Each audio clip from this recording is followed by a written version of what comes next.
welcome to the first card quest. First filmed card quest. We have tickets to Spacecon. And at Spacecon, today's mission is going to be to get 6 signatures, the 6 members of the Dirty Deeds crew by Carol Brown, 2 interviews, one with Carol Brown and one with Andrew Rodriguez, but the problem, it's only a 1-day pass.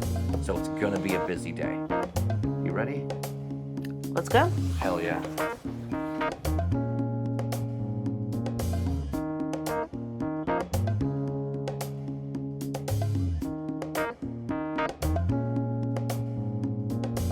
Okay, step 1 completed. We have made it to Spacecon. Right behind us is the expo hall, and that's where we're hoping we're going to be able to get those interviews for you guys and talk about what is writing versus editing, get the chance to talk to Carol Brown, track down the signatures for those cards. That'll be a big milestone for this project. So now it's a matter of going in, finding the booth. I'm thinking it sounds pretty good. None of you have been to a con before. Don't be intimidated. It's going to be a lot of fun. All right, let's get inside.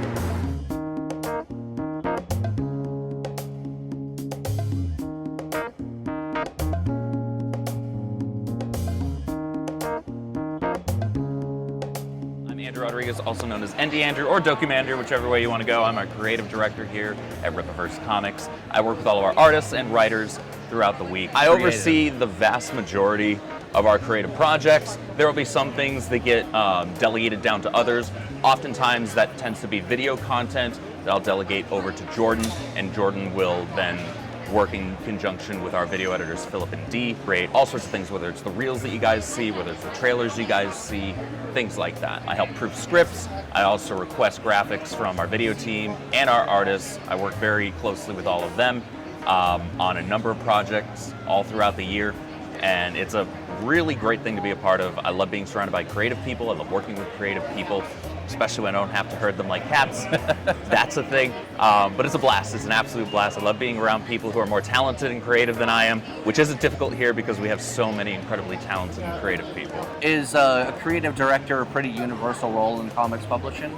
It is, and it's both in comics and outside of comics. So it's something, a creative director or a creative manager, you'll have those throughout entertainment in general. You'll have those in video games, you'll have those in movies, you'll have those in, obviously, comic books. You'll have them just in general in the entertainment industry, especially in a creative focused field where art and things like that are of heavy importance. To go a little bit into the other thing I kind of wanted to talk about, a lot of fans aren't going to understand what an editor is. Can you go a little bit into what they do? Yeah, so you have different types of editors, really. So you have your typical line copy editors, those are the ones that are just checking for like your punctuation, your spelling, but then you also have story editors. A story editor is going to be someone who looks at what's being written and says, okay, this and this makes sense, but this right here doesn't. This doesn't align with the outline in some cases. In other cases, it's a matter of checking against lore accuracy, right? And in some cases, it can shorten this dialogue significantly or even a little bit. Because a lot of times in comics, you want to be very sparing with how often you have significant text on the page. You want to limit your exposition as much as possible. You'll have those times where you're going to have more dialogue. It's just going to happen. But you want it to be there when it means something. You don't want to just lengthen the character's speaking part for the sake of having them say more words. That covers up the art. Right. And ultimately, comic books are a visual art medium. You want the art to be on display. You don't want somebody like Will Conrad or Kanan White or Joe Bennett or Jack Herbert to spend all of these hours working on this page or on this panel, and then you go ahead and you cover up 3/4 of it with a bunch of text bubbles, right? Coming more from a video background, I know directors very often have a DP they want to work with, they have gaffers they like. Is it often the case that writers have an editor they like? I'm sure that's the case. Here at the Rippaverse, we've kind of all shuffled around multiple times in terms of who's editing whose work. So it just kind of has happened that way, that everybody's kind of like dipped their toes in everybody else's stuff. Okay. So, you know, I've worked on Chuck's stuff, I've worked on Eric's stuff, I've worked on the Saska stuff. you know, and then in turn the Saskas have worked on Eric's stuff, or Chuck's stuff, or Mike's stuff, and Carrow's worked on everybody's stuff. So it's one of those things where it's just who is most appropriate for the project and who's available, who's not already editing 16 other things, availability, and like who's right for the project. So in your experience of, you know, working as an editor, overseeing editors as you do editors tend to be aspiring writers? At the Rippaverse, it's funny because most, at least now with me writing Blueshift, all of our editors are now writers as well. So like the Saskas have edited books, and obviously they're writers. Carrow, not only does she have her own stuff outside of the Rippaverse, she's also the creator and writer of Dirty Deeds, right? And so say it's commonplace for editors to be aspiring writers, it makes sense, at least, for an editor to have a general, strong understanding of writing, because otherwise you're just telling somebody to change things arbitrarily. Right. If you don't actually understand the writing, I think that makes you a lesser editor. I think you do still have to have some understanding beyond just literature education. I think you have to have an understanding of story. Certainly in the mainstream, I think there are a lot of editors who fancy themselves writers, and they'll try and pull rank on scripts, and they'll change things when they are not the writer, because that's an important thing. Like, as the editor, your job is to make sure that the story is coherent. Your job is to make sure the story adheres to the lore and the world building. Your job is not to wholesale change the story, unless there's something that's actually an issue. Again, like, if there's a bunch of excess dialogue, that needs to be trimmed. If there's something that is lore breaking, that needs to be addressed.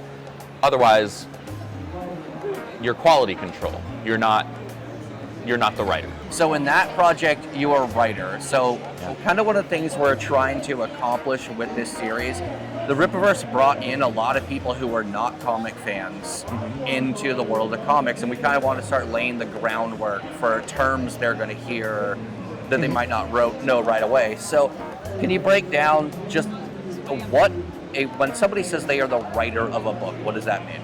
So the writer is going to be the person, generally speaking, who drafts a story, a concept, and then they're the one who is actually doing the long-form writing for the script of that comic book. Now, sometimes you'll have some collaborative efforts, like in the case of The Great War of Separation, where Eric gave kind of a loose outline of what he wanted for the Great War of Separation story, and then he handed that outline and some specific, like, must-have bullet points off to Chuck Dixon, who was the actual full writer for that script, and he fleshed that out into a fully fleshed out story. Okay. But typically your writer for a comic book is going to be the one who does the actual scripting for that story. You're writing Blueshift. That means, did you create Blueshift, or is it? So that was not something Eric had. No, I started, and I don't want to go too in depth with it because it's something that you guys are going to have to read in my interview in Zine 5, and I don't want to ruin Jen and Sylvie's interview that they did with me there. But I actually started conceptualizing Blueshift and Zephyr pretty early on in the Rippaverse. I started, I want to say it was just after ISOM 2. Okay. Is when I started laying the groundwork for what I wanted to do with the character. Crafting him, early design sketches and things like that before Kanan and Marcos worked their magic and helped make it look like something viable as opposed to what the Andrew sketch looked like. So there is an Andrew sketch. There's an Andrew head sketch and there's an Andrew full body sketch. Are we ever going to see those? Yeah, you are actually. Okay, all right. You are. I actually plan on revealing those, especially now that our Discord is growing. I plan on revealing at least the head sketch here pretty soon in like a Discord call. Okay. So for a lot of the people who have yet to join our Discord, that's discord.com/Rippaverse or Rippaverse.com/Discord. I think both links redirect to our server. Join if you want to take a look at the Andrew sketch. We're both in. The conversations there have been really cool. We have almost nightly calls at this point, just I've been arguing seeing theories. that. I try to join them when I can, because it's always fun. I love hanging out with fans, and I've kind of been our like pseudo de facto community manager for the better part of the last year or so. So I try to engage with the fans as much as I possibly can. Yeah, they're a lot of fun. It's a really cool community, and that's one thing that I mean, I think Rippaverse is doing really well is that the community behind it is very enthusiastic. All different levels of knowledge, from people who probably read every comic book to come out in 20 years and people who have 5 books on their shelf. Yeah, we'll see such a wide range of comic book fans where you've got people that have been reading for decades, and then you have people that their first book was maybe I Someone. So since you did, what's something you just think is really cool about Zephyr? So Zephyr is a specific archetype. Obviously, he's the speedster archetype in terms of your typical superpowered type character, but as far as who he is as a person internally, he's the more kind of classic heart of gold type of character, which is something that I felt we were really missing. I thought we were missing early on, but then as we kept adding more and more awesome characters, like I love Horseman, I love Bloodruth, I love Zaylan, I love all these people, but we still never added somebody that fit that slot. And I was like, okay, we need this all the more now, because you can't just have a universe built out of either morally gray or highly morally complex characters. The 2 main parts of his DNA in terms of character makeup were Peter Parker and Sonic the Hedgehog. So I wanted, I can see it. I wanted a character who was quippy, but also not just quippy, but sassy. Like, he's got some sass to him, like Sonic does, while still maintaining that heart of gold that those 2 characters have. Because again, that's a must part of it. And I wanted to not just have him, especially right off jump, dealing with superheroics and things like that. And there's a whole explanation and reason for that you guys are going to learn along the way. But I wanted to really incorporate his actual everyday life into it. That's part of what makes Spider-Man such an endearing character. Yeah, we want to see Spider-Man going toe-to-toe with Doc Ock and Green Goblin and Hobgoblin and all these guys, but we're also invested in Peter. We're also invested in Peter's struggles, and I think it's important to strike that balance. Sometimes you just need somebody that's adding a little spark of light into a dark world, and that's what Zephyr's supposed to be. I actually have multiple full arc scripts already written if I get greenlit to do more. Those are going to take place a few years after the short story that's in Rippaverse number 5. Okay. Rippaverse number 5 is an early years introduction to the character and kind of his cast of characters that'll be important going forward in his books. I wanted to surround him with people that would be incredibly important in his life. That's more than just his parents.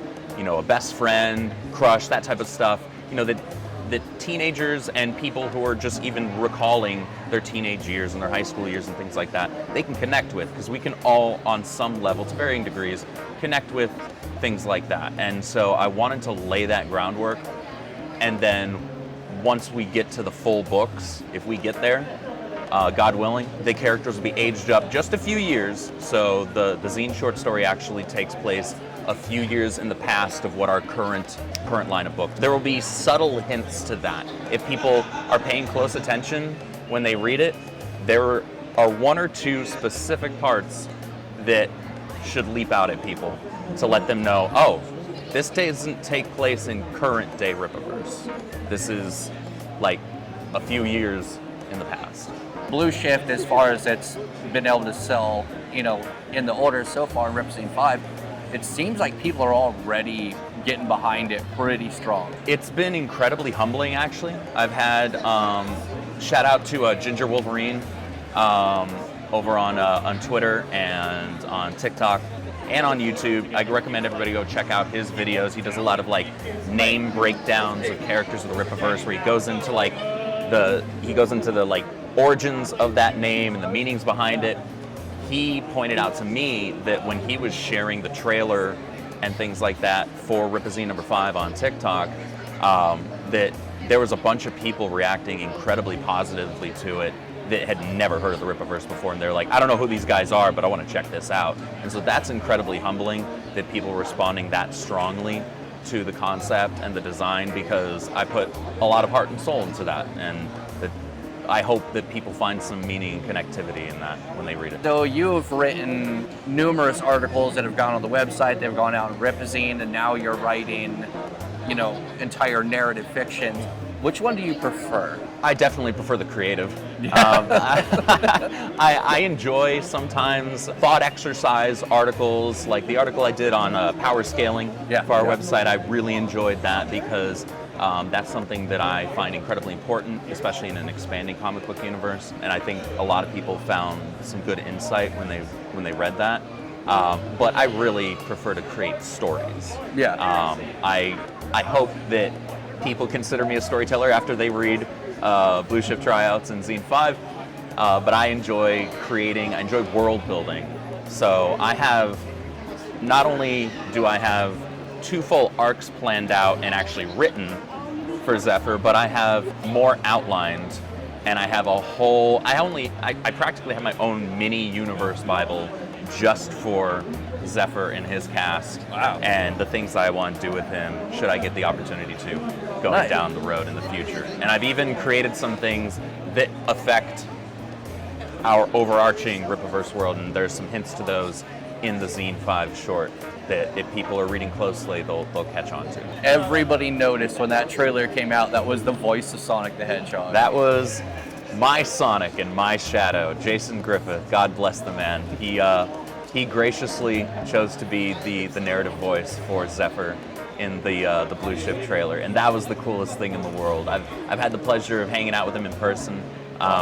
He is a really down-to-earth, super cool guy, and he nailed it because he very clearly made Zephyr have his own voice, but there's just enough of a hint in there where you can tell, if you're a Sonic fan, that's Sonic. Oh yeah. And yeah. so I loved every bit of it. You've been a Sonic fan and all these speedsters. So here you are writing the very first speedster that Rippaverse ever had. You put it out. Well, our first People- solo one, highly recommend reading Great War of Separation if you haven't done it. First solo speedster in Rippaverse, and the voice of Sonic wants to do the trailer. It kind of felt providential, not gonna lie.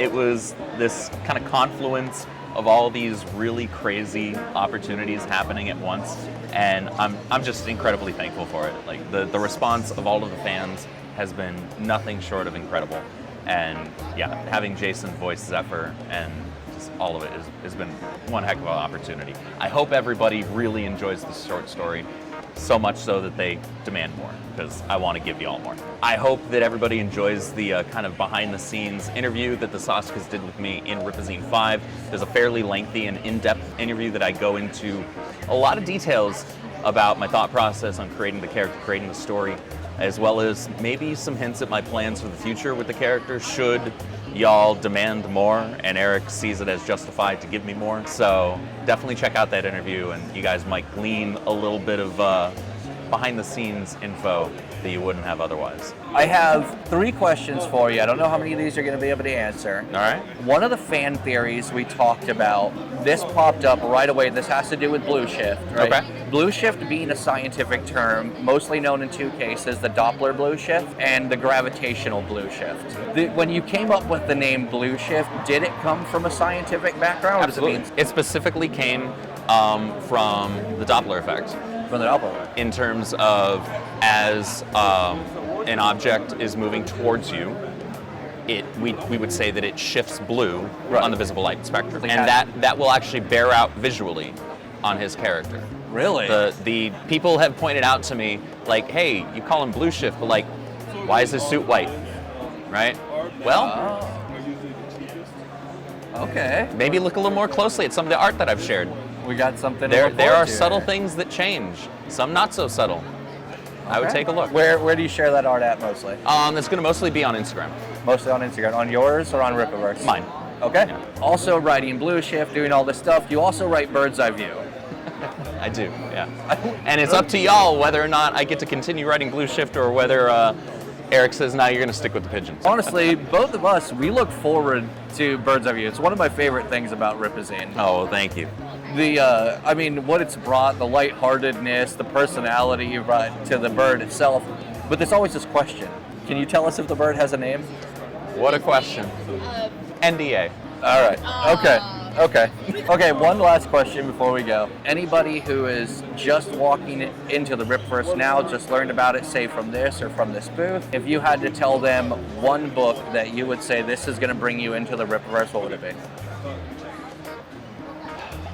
That's such a difficult question because a lot of times that's subjective to people's genre tastes and genre preferences. If somebody's a horror fan, I'm going to recommend them Bloodruth. If somebody's a sci-fi fan, I'm going to say get Zine 3 and get Zalen, What Kills Must Die. If somebody's like, I prefer more grounded characters, I'm going to say get Horseman right now. But as just a more general book, I'm going to say Great War of Separation. It's such a foundational book, and it doesn't require you have to read any of our other books in order to know what's going on. It sets up a lot of important things for characters that do already have books, characters that might have books later on. There's a lot of character origins that happen in that miniseries. Now, one thing I loved about it is it started laying out exactly what was going on with Ice. It also made Harriet one of my all-time favorite characters in our universe. Yeah. Yeah, well, that and Ice on 3. Yeah. Plessy's the man. I love Plessy. Thought they were invading Connecticut. As Chuck wrote the coldest line in our comic universe with that moment. I love it. Really appreciate you taking time. Congratulations, man, on getting Blueshift out there across the finish line. I can't wait to read it, man. What you guys are doing is just amazing from a comic scale, how fast you've blown up, and now you have your own character. Thanks for taking the time, man. Thank you guys sitting down for, with us. Congratulations on your project. Thank you. Getting across the line. And Thank you all for the support. Okay, so we're about halfway through the day. We just finished the interview with Andrew, and so that was super cool. He obviously was very excited to talk about Blueshift, and he was, he was giving us information, but very kind of picky about what he was saying, which was still super cool, but he was also giving us insights into the industry. Carrow has agreed to come talk to us, so we should be talking to her soon. Hello, my name is Carrow Brown. I am the writer of the Dirty Deeds crew that is published with Rippaverse Publishing. On top of that, I also work at Rippaverse as the executive assistant, which basically means I do whatever Eric tells me to do and I have to remind him what to do. So that's who I am in a nutshell. When you came out with Dirty Deeds and it kind of blew up instantly, were you expecting that, or did it? No, I really didn't know what to expect when I launched it. I just gave it like my best effort, and I was kind of like, if the fans like it, the fans like it, and if they don't, they don't. I was a little floored at how positive the reception was, considering that, even though I have some published works, I'm still kind of like a no-name in the industry as far as like that goes. It was really humbling, when I started seeing like the reception and the comments and the general feedback from folks. Like, and even like the people who are like, it's not for me for XYZ, I was like, that's still good feedback though, right? And so even the people were like, it's not for me, they were actually really like kind about it. It was a really big book, and we wanted to talk to you a bit about the characters. We were going to start with, this is my favorite character in the Dirty Deeds. Ryn-Lyn. So Ryn-Lyn is the team's telepath. She came to be for a couple of reasons. The first one was because when I was growing up with my dad and we were doing sci-fi and stuff, my dad had told me, it's like, look, you can put an elf in anything, it's gonna work. And I was like, let's test it, right? And so I made her an elf. Her design is actually based off of beta fish, because if you take a look at beta fish, they're always flowing and stuff like that. Yeah. So when I was working with Evan, I was like, I want you to think beta fish, like make the hair flow, make the clothes flow, like it always needs to like flow. Beta fish are also like really freaking savage, and so that was kind of like the undertone of her theme.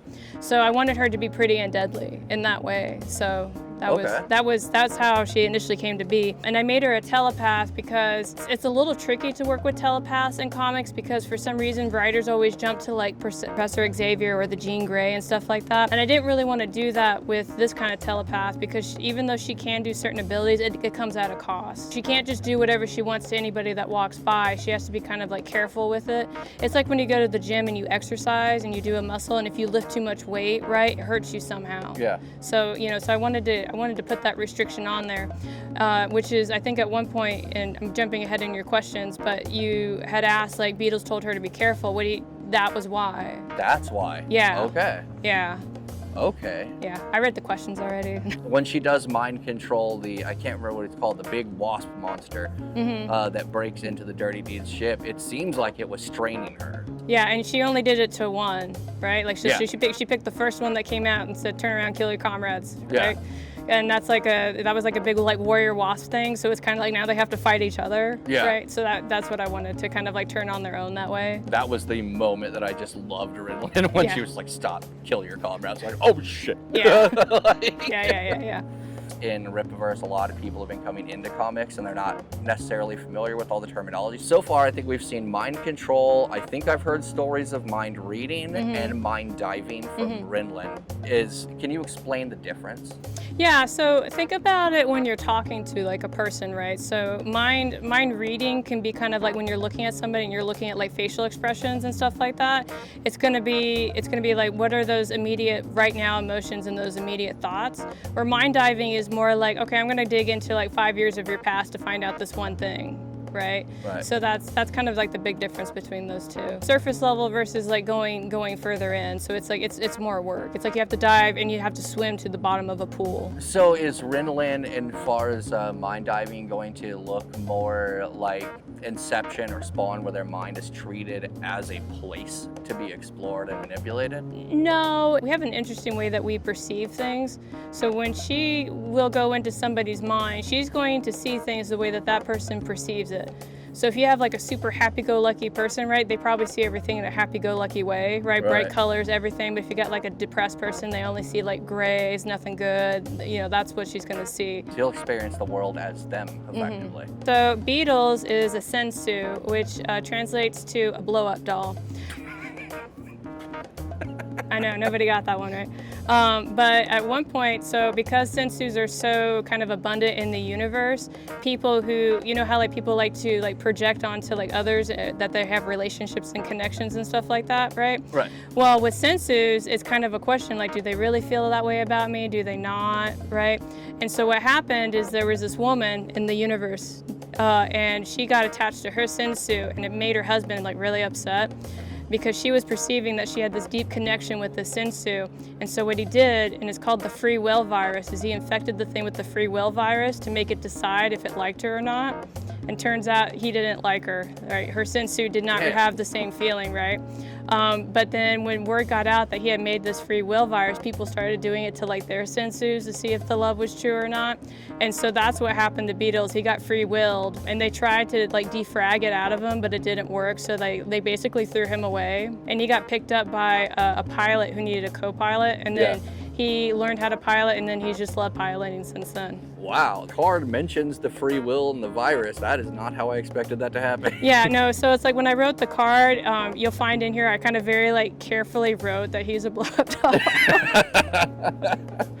Yeah. That makes a lot of sense now. Yeah, no, so that's the crass way of telling you what he is. So you went into this before, we were talking about Ryn-Lyn, and so it's more not necessarily that he has specific feelings for Ryn-Lyn, but rather he knows she's at risk when he uses it. So it's a logical decision, not an emotional one. Yeah. Is he capable of emotional decision? He can mimic emotion, but he's not emotional. Okay, so he calls her sweetheart in the Is fight. he talking to Ryn-Lyn? I don't know. Who's flying the ship? He's talking to the ship. He's talking to the ship, yeah. Oh, okay. That's it. I feel a little dumb. I mean, think about guys when they drive their cars and stuff like that. Okay. Yeah. I always thought he was talking to Ryn-Lyn. And now, Arad. So Arad is a missing Grand War General. Too long didn't read. There was a thing that happened with his family that he got framed for, and he since then has gone missing, except now and then he pops up as being seen with this crew and his cousin. But they have a hard time tracking him, and that's pretty much all I can say about that. So Okay. I'll let you know that I'm actually kind of working on a book right now where it goes over all of that, so I don't want to spoil it before you read the book. Okay. Yeah. A lot of the fans figuring out Dirty Deeds, right, noticed that the sword was talking. Yeah. When it stabbed. What is the name of the wasp? The Lumidex. Lumidex. Yeah. So because bugs are always drawn to light, so I was like bug and Lumidex. Yeah. So. there's a scene where Arad just stabs the Lumidex right thing, and the sword starts talking. And that sword, violent sword. He's enjoying this. But one thing that popped out right away to me is that text bubble type is also the same type that Ryn-Lyn uses when the Lumidex hears what she's saying. Mm-hmm. So does that mean only Arad can hear? What if somebody else held the sword? Oh man, what a question. The sword does talk to Arad. Everyone else tries to not touch it. Oh, so everybody else is avoiding it. Yeah, played a lot of D&D. The one thing I noticed is that guys always gravitated to like magical talking swords. So I was like, it's gotta work in sci-fi too. So that's what we did there. Nice. Yeah, a lot of people in the Discord call say Arad is outright their favorite. He's my husband's favorite, which makes writing him very difficult because whenever I write it and then my husband like reads it, he's like, no. Like there was some art that was done recently for later, and I showed it to him, and he's like, make the sword bigger. Sword gotta be bigger, make it big. So. Don't worry, Discord. I have an active, feedback in my house telling me, which direction to go. But I mean, I did make Arad like more towards like a male audience as well, so it would make sense I would listen to like, a male audience. So Sulia Carr is Arad's cousin. She is a combat medic. She's very augmented to the point where she's almost a Terminator. And the reason she's like that is because when you're a combat medic for a very warlike race, I don't know if any of you have ever done PvP, but the healer dies first, right? Oh yeah, and target number one. Yeah, and so she's basically augmented herself to the point where she is not going to be the first one to die, because her job is to keep everybody else in her unit alive. Right. So that's why she's, gone as excessive as she has. So the card makes mention of the suit and the integrations really kind of leveling out, making her as capable as everybody else, and seemingly pretty damn violent going away. I saw the way she was just going out popping bodies after the fight just to make sure they don't get up. Yeah. And I was like... I mean, that's one way to keep your team healed up. You just kill them before they kill your team, right? The card makes mention of it, and it's a pretty big deal in the thing, the nurse system that Sulia is using. Dokimon says that she has an interesting relationship with nurse as a system. Can you explain the nurse system? So every Levaxian has an AI companion. So it's like transhumanism, like that discussion that's going on. Yeah. So they're pretty much in that right now. And so every Levaxian has an AI companion, and their AI companion's purpose is to keep the Levaxian as optimal as possible. We talked earlier about we haven't actually talked about it, but so it'll do things like it will track what their hormones are doing, their chemical stuff. If they're super stressed out in the moment, it will release a chemical to calm the heart rate down so they can stay focused on the mission and stuff like that. Yeah. But when you grow up with an AI companion, it starts to develop a personality and stuff like that. Nurse is a little different. Nurse is actually a requested AI that Sulia asked for. Oh, hello. Hello. But it's a requested AI that Sulia asked for, which I actually talk about in the book later on. So something I noticed when I was reading Dirty Deeds is when she is scanning, people that have been injured on the battlefield, she's doing that scan, and then she tells the nurse to go to combat mode. Right then, something happens in her eye. That was Evan's way of trying to show that the HUD system is changing, right? Okay. So just like she's got a HUD system for scanning people, she's got another one for when it's combat mode. So that's kind of what I estimated. I was something that perhaps is going to change how she sees, Yeah. Yeah, that's what that tracking or distance, something like that. Yeah, that's how Evan wanted to show it. And in some cases, when artists make choices like that, I just say cool and I let him do it. She's a really cool character. Yeah, she's Kanan's favorite, which is why every time Kanan does something, he tries to sneak her in there. There's other characters. He's like, yeah, but Sulia best. Liked how you put in that detail. She's just going through, popping all the bodies on the ground. Just making sure they're not going to get up. Yeah, two in the chest, one in the head. Yeah. I had to explain that to Evan because he was like, why are we doing it this way? And I was like, that's the confirm kill method. Yeah, it's make sure they don't get up. Yeah. Favorite. Yeah, look at my favorite himbo. Oh yeah. I love Felsair. He's so good. Felsair is my gambit. That's a nice way to say it. Yeah, so part of what was going on is because gambits are usually kind of flirtatious, right? Yeah. And so I I did a quick Google search, what is the most promiscuous animal on earth? And it was the cat. And I was like, now he's a cat. And so I was going back and forth with Evan. I was like, Evan, he needs to be a cat. And I'm thinking kind of Thundercats, but I hate Thundercat design. So make it Thundercats, but sexy. And he was like, I'll try. Mission accomplished. Yeah. Yeah, I thought that was a really funny thing you threw in. After the fight's over in Dirty Deeds, and he's talking, he's like, he's gonna go down and talk to the locals. He's like, no, he means the ones that want to thank her with their bodies. Yeah. Yeah. Be wrong to not accept their things with their body. Be so rude. They're throwing themselves at me oh no. Yeah, that was a fun personality thing you put in. Yeah, I wanted to, because I tried to give everybody like something that let them shine just a little bit personality-wise, and so that one was his. And he has a really big family that he's part of, and he basically goes out and he likes to do a lot of crime, and he was part of a syndicate, but something happened and he's kicked out of the syndicate for now. At one point, when he got in trouble for stealing the panties of a queen and they were going to execute him, Ryn-Lyn decided that since he was really good at doing stuff like that, that she was just going to kind of pardon him and make him like her little gopher person. So probably the two members of the team that have been working together the longest are actually Ryn-Lyn and Felsair, which is why like in some scenes you kind of see them like bicker back and forth a little bit. They've known each other a long time. Yeah, a long time. So he's not wearing it in that card, but throughout the thing when he's, well, actually aside from any time he's basically doing anything but conversating, he's also wearing a mask. Yeah. Is that mask doing something for him, or is it just protection? It's two reasons. So Arad and Sulia have their own HUD systems that let them see like things for combat. The lens visors help with that. The other thing is that Felsair, if you take a look at how large his chest is, I didn't ask because I like pectorals, but it's because he's got like really huge lungs. Yeah. And because his lungs are that huge, he needs more like oxygen. So it's supplying the extra oxygen that he needs when he's in combat. It's a detail not a lot of people would think about. Yeah, well, so I learned it because I'm a nerd, and I was reading this study on air altitude and Eskimos. Right. And so they thought that Eskimos, because the air was so thin where they live, that they would have bigger lungs to process it, but it turns out they have smaller lungs. And so I figured that if I gave Felsair like really large lungs, he would honestly struggle with like oxygen content and stuff like that. And I wanted to do something that would set him apart biologically, because I mean they all have like, you know, flaws and stuff like that. Sulia, for example, for as augmented as she is, if she runs into somebody that controls metal or it's a giant fucking magnet, she's fucked. Yeah, she's completely She's fucked. she's gonna like fly, and she's like, I can't move. And then same thing with Ryn-Lyn, like she has like what would be considered a super overpower ability, but it comes at an overpowered price. Right. So yeah, and Felsair, for as athletic as he is, in some situations he's not, in others. That came to me because at one point when we went to Denver, that was high altitude for me, and I like died. Yeah. Yeah, I remember. Oh, yeah. I remember trying to sleep in the hotel, and I kept waking up because I felt like I couldn't breathe. And I was like, somebody else should feel that way, like you.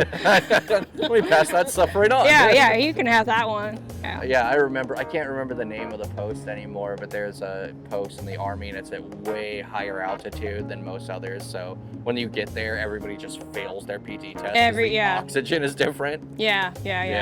Yeah, it's rough up there. Another thing we were kind of talking about, I don't think we put it in here, but we were kind of talking about as we were reading over last night. Felsair, in that whole fight, never attacks anybody from the front. He comes at people from behind, he drops from on top of them, a lot of neck stabbing and eye stabbing.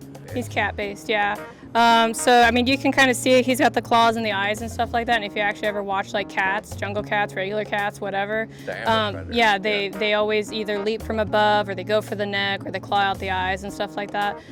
So that's what I did. It also makes them more agile as well. And you know, the fact, I mean, then that's also the vulnerable spots for the Luminex as well. Honestly, I thought it came off very well. Quite remarkable that it's such a short story. Of the 6 individuals have like their own very distinct personality. Like it was written very well. Thank you. You packed a lot into very few pages. Yeah. I was really lucky because I got to learn from the art director for Secret World, the game. Yeah. Yeah, and so before Eric poached me from the company, I was working for him, and we were making these character bios for characters in a video game. And he was the one that came in and he was cutting fluff out, and he was like, if you fucking put this in a story, I will fire you. And I was like, I will never put it in a story.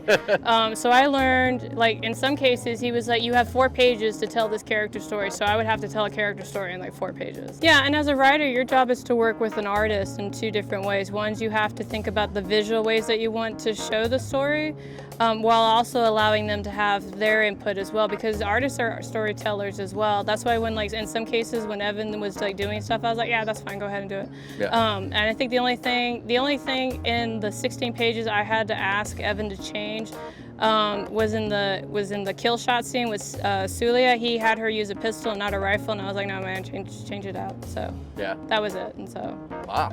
Yeah. No, you trust him a lot. Yeah, I do. Yeah. Nice. Well, nice. I mean, you have to trust your artists. You do. Yeah. And since Evan helped me make these characters, I know he knows them as well as I do. So It's not like we're talking in like foreign languages to each other. So this is Spingy. He is the ship engineer. He really likes helping. As the card kind of indicated, he was part of a giant hive. He's got, 93 siblings and, one mom. There's no dad in the picture, I'm sorry, single mom home here. But unfortunately he doesn't live with his hive. He was deemed not very intelligent, so they kind of like removed him from the gene pool by, getting him out. But he's still like the smartest person on the ship, so that just kind of tells you about his family a little bit. But he loves to help, he loves having friends, and he's got like kind of like a childlike mentality when it comes to things. Yeah, Spingy came out on That's a a nice shirt. shirt you got. Yeah, I like that shirt. Yeah. You're familiar with this character? Yeah. No, Spingy came out and made a huge splash right away. A lot of people fell in love with Spingy. Childlike mentality makes him a lot of fun in the Dirty Deeds crew. It kind of brings some levity. Yeah. Like almost, I love the scene where Beatles starts whipping the jet around, Ryn-Lyn gets thrown, like Spingy throws the webs everywhere. Yeah. He looks like he's having so much fun. Yeah, he was. He was having a great time. As you mentioned, he was exiled because he wasn't intelligent enough for the rest of his hive. Is that a common practice in their hive? I mean, yeah. They just remove you from the gene pool one way or another. So they'll either kill you or throw you out? Yeah. Does that mean there's possibly a dumber Spingy hive there could be around somewhere? Yeah, there could be. They may have like reconnected and made like a dumber like asteroid somewhere. Funny thing is like in their race, like anytime you want to go and talk to like Spingy's race, you have to talk to the males. Because for two reasons. One, the males are all kind of like friendlier. They're like, hey, how's it going? Do you want us to build some shit for you? Right? But if they talk to the females are like, you have displeased me. Damn. Yeah. Well, I mean, they're based off of spiders. So if you take a look, like the male spiders are always like actually like cuter and smaller, right? Where the females are like large and like intimidating looking. So I was, again, like a lot of my stuff was based off of kind of like earth animals, but I was like, but what if in space? So, and then Spingy's design is really based off of jumping spiders because they're like the more intelligent spiders on Earth. When a pipe gets blown out, he's looking for parts to repair it. He steals something from Sulia. Can you tell us what he stole? He went and stole Sulia's solar hoverboard. Because it had the parts that were inside of it were what he needed at the time to like make the ship keep running. Yeah, because he was breaking the board apart to get the part he needed and slap it onto the pipe there. Well, I mean, like behind the scenes, like Sulia and Spingy will go like solar surfing every now and then. So he'll be like on the front of the board with like his arms up, and she'll be like, navigating it everywhere. We have to get some artwork for that. I'll try. That's I want to see that. Yeah. That was something I was curious about because I was reading, I was like, what is he running off with? While he's doing that, he's taking it to repair things, and he's shown repairing a few things throughout, and he tends to use his silk. So the card says that he makes the silk himself as long as he has sufficient protein. Yeah. So as long as he's eating right, he's pretty much limitless on silk. Yeah.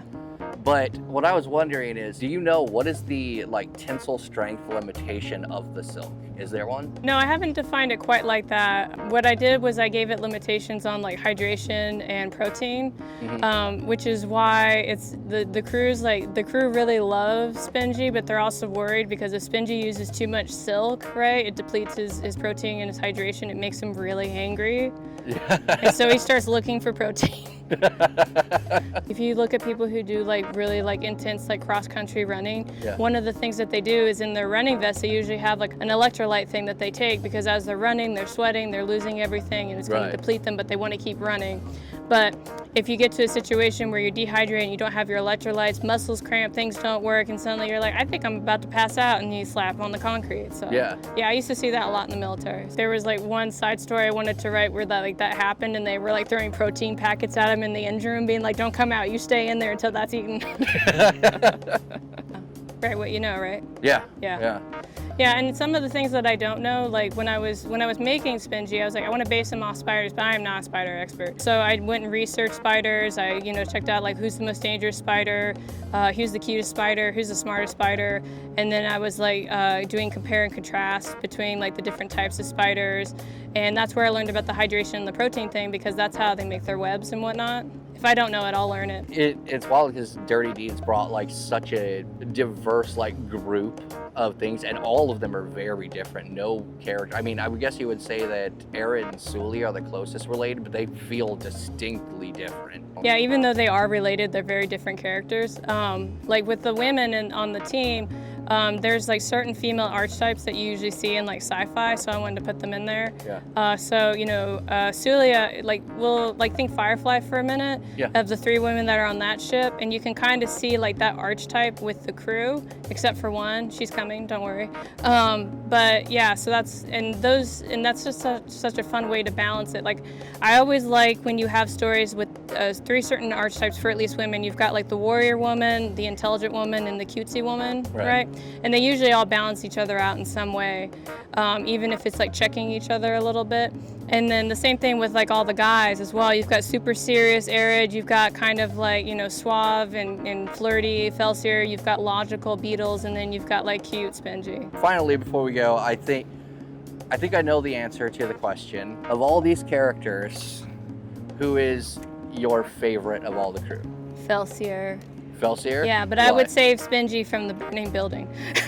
If you were in a burning building and you can only carry out one at a time, in what order do you save your babies? I would carry Spingy out first because he's lighter and he's cute. Then I would carry Felsair out because he is not made of metal. And then I would carry Ryn-Lyn out, and then I would carry Beatles out. Would drag maybe Arad out. He's too heavy. And then I would tell Sulia like figure it out because she's too heavy. She's too freaking heavy. So Felsair is your favorite. Yeah. What is it you like about him? There's always been like this kind of pushback on kind of like flirty, attractive male characters. Like there's like they're trying to like either make him like super beta or like, give him like just, I don't like how they're trying to treat those characters. I think we need to bring the Gambits back, Yeah.